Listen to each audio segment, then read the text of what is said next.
Hello, everybody. I can't tell you what just happened. All I know is I was going and it completely shut down.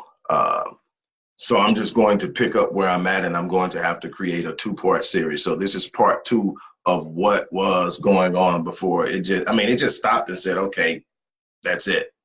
I'm not sure what happened, but it is what it is.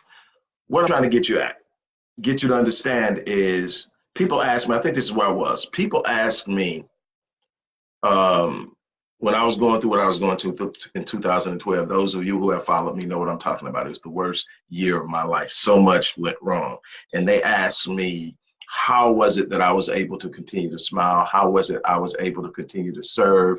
How much was I able to continue to move around? And from the outside looking in, it seems that nothing was wrong. And this is my explanation to people who asked me that then, and to people who ask me how it's possible now. It's the same answer.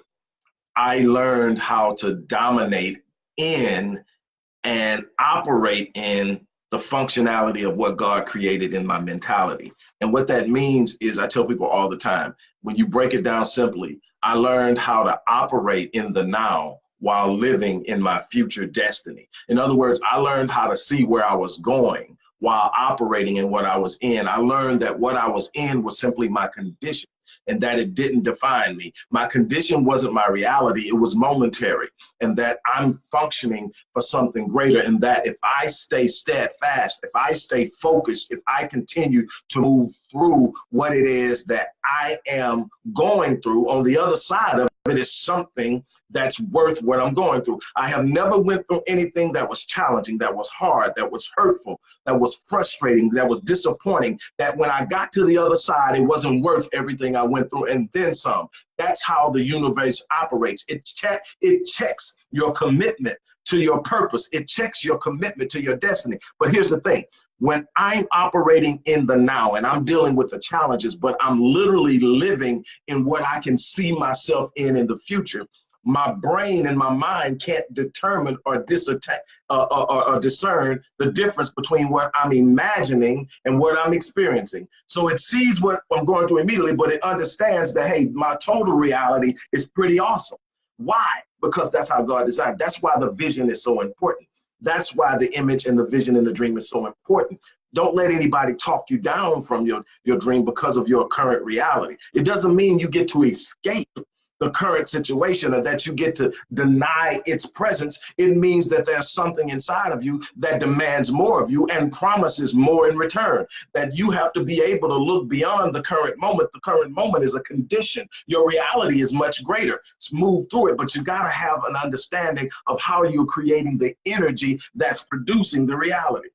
If you start identifying with your problem, your challenge, your current condition, and you lose sight of the vision, you'll start to lower your vibration. You'll start to lower your energy. You'll start to lower your ability to attract anything that you desire. Your ability to attract the things in life that you want is contingent upon you being able to raise your energy level to the level and the frequency of the things you want. When you match the frequency of the things you desire, the universe has no choice or option but to deliver it to you. That's not theory, that's not philosophy, that's scientifically proven. It's a fact that when you match the frequency of the thing that you want, it's coming. Give you a prime example in the purest sense. Let me give you two and then I'm going to be done. The first one is personal. Then I'm going to give you one of somebody that I've followed for years and I have a lot of respect for, and it's emphatic.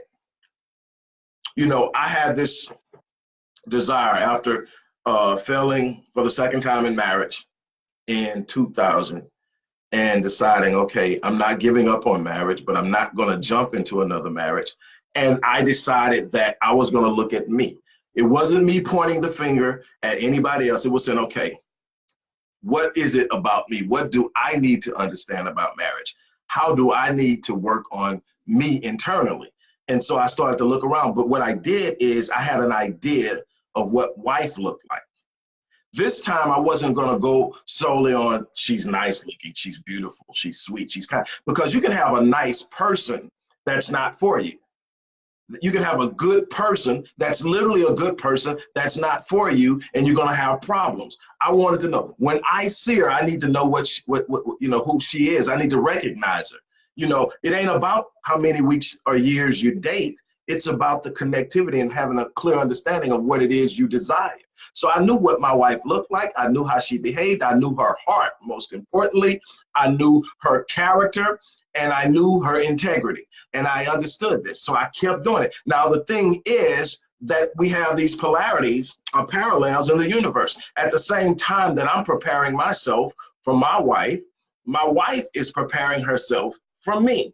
She knows exactly what it is she wants. She knows exactly how it looks, how it feels, and she's going to recognize it when she engages it and encounters it. Now, what's weird is she started making room in her life for me long before I showed up. She made space for me to exist. She made space in her time, space in her environment, space for me to exist, so that when I got there, it wasn't somewhere I had to try to fit in. My space was already prepared for me, and I did the same thing with her. It was this unbelievably easy merging into things. We still had to get through some things. We were still growing, but the thing is, she had made space for me. She had, and it was obvious. It was things I could see that she had done long before we ever met. And you have to think, when we first met, we worked together professionally. She was a client of mine. Then we went our separate ways. And the second time we came together is when I made my intent known to her. I never dated my wife.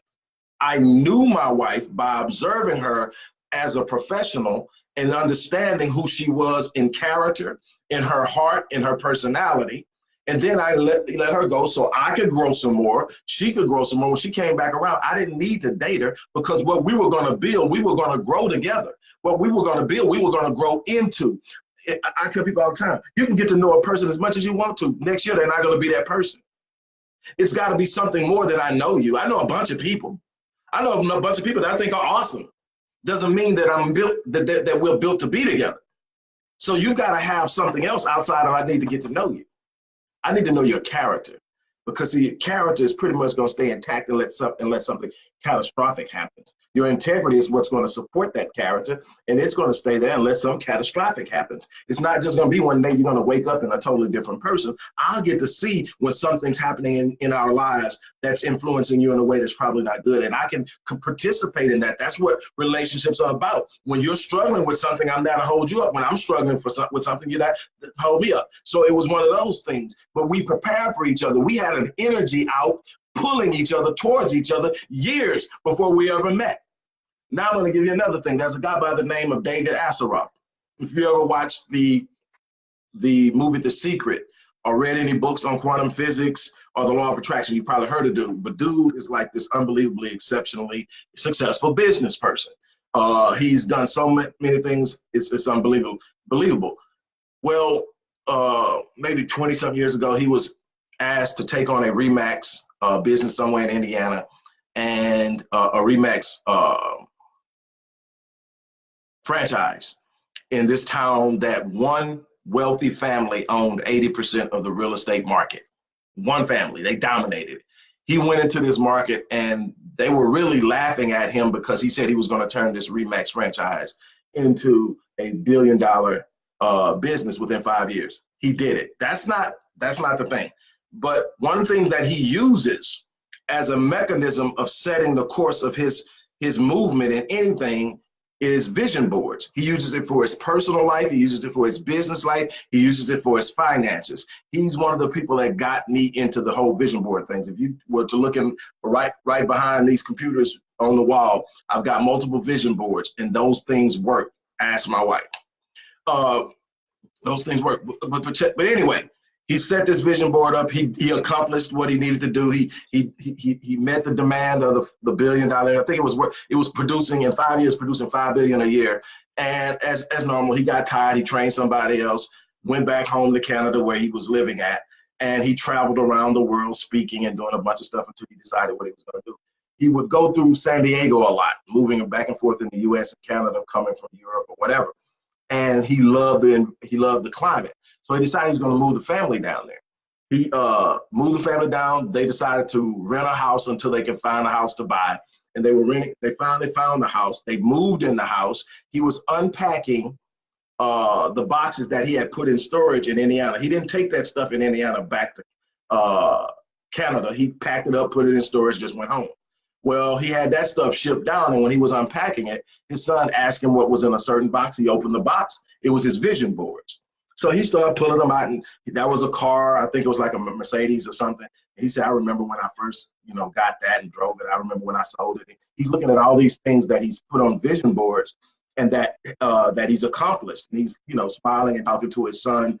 And I think he was like 6 years old at the time. And then bam, there's a picture of a house in there. He goes, what is this doing in here? He reached down to pull it out, thinking it was an old flyer from the Remax times when he was, in real estate, doing the real estate thing. And he pulls it, and it's attached to a board. It's actually a part of one of his vision boards.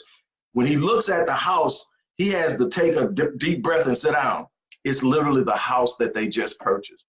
Not a pit, not something like it. It was a house that was featured in a home magazine, however many years ago it was when he created it. And he saw it and said, I gotta have it. This is unbelievable. He cut it out. And because he's so in tune with the energy that he creates with his vision boards, he literally brought that particular house to him. Just research this dude, because he can explain some things in ways that I honestly admit that I can't. But the thing is, he got me to believing in him. And I'm telling you the things that we've produced in this house just in the past year through vision boards. Here's the thing. When you put it in places where you can see it, even when you don't consciously see it, your subconscious does. There's nothing your subconscious doesn't process in your environment. Your conscious, here it is, your subconscious has the ability to process 4 billion bits of information per second. Your conscious only 2,000 bits. So it's a lot of things you are consciously aware of that it's a lot of things that you're not consciously aware of that you're subconsciously aware of. Your subconscious is governing 96% of your behavior. Have those things wherever. Have affirmations about who you are, what you are, not the condition you're in, but what you are. Two totally different things. Something you got to learn. My condition is a moment. It's something I'm going through. It's not who I am. When you start to learn what you're going through is not defining you, it's helping to develop you into who you actually are, then you understand, this is who I am, this is what I'm going through. But when you start to identify what you're going through, you limit yourself. Keep in mind, you are creating an environment for yourself through your thinking. Your thoughts have physicality, literally. Your thoughts will either move the universe on your behalf or your thoughts will move the universe against you. You can only get, I say this all the time, God meets you at the level of your expectations. What are you expecting? What are you expecting? Because what you're expecting is what you're creating. You're literally emitting the energy of what you expect, and that energy can only attract like energy. It's bringing back what you put out. What you put out is what you get back. If all you ever do is whine and complain, you're going to keep getting what you're whining and complaining about. If you start to speak those things that are not as though they were, and you speak them with a belief, that energy will go out and get what you want. Be consistent. Protect what you produce with your thoughts. The moment you think it, you have already manifested it. It's in the fifth dimension. It's not where you can touch it yet, but it exists. The problem is, this is what the biblical passage about the weeds coming up and choking the life out of something. You plant a seed and you got this belief, I'm going to do this. But then everything else that you entertain is negative and contrary and diametrically opposed to what you planted. So it comes along and chokes the life out of it and you never experience it. It was alive at one time, but you allow negative thoughts, negative suggestions, negative opinions of others to come in and choke the life out of it.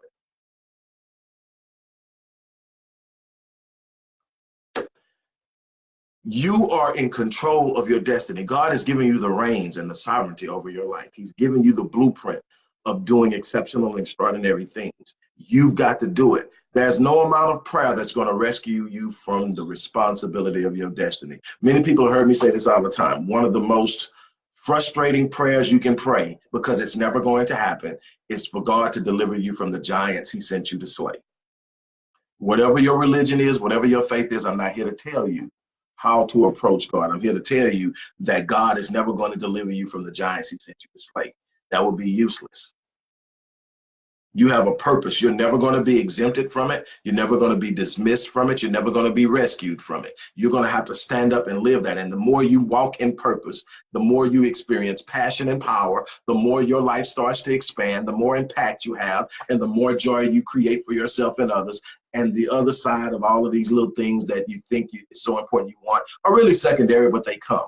Money, material things, and all that stuff, secondary. Be impactful in your life and everything else will come. That's it for me. Don't forget to pre-order I Am.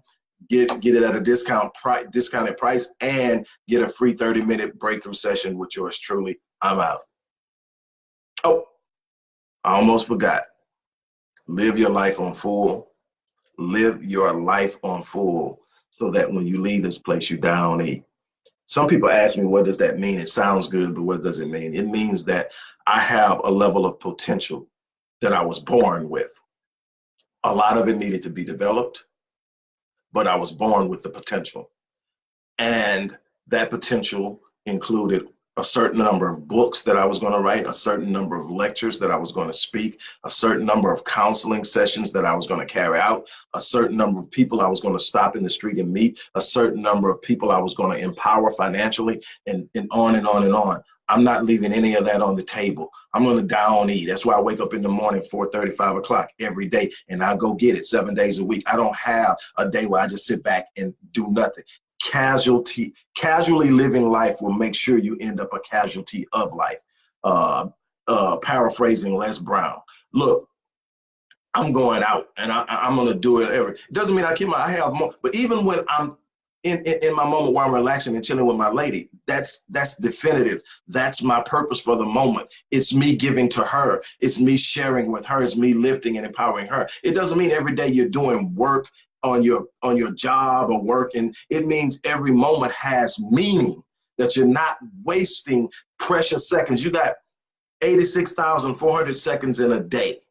How you use those are determining your future, period. With that being said, I'm out of here. You guys have an unbelievable day.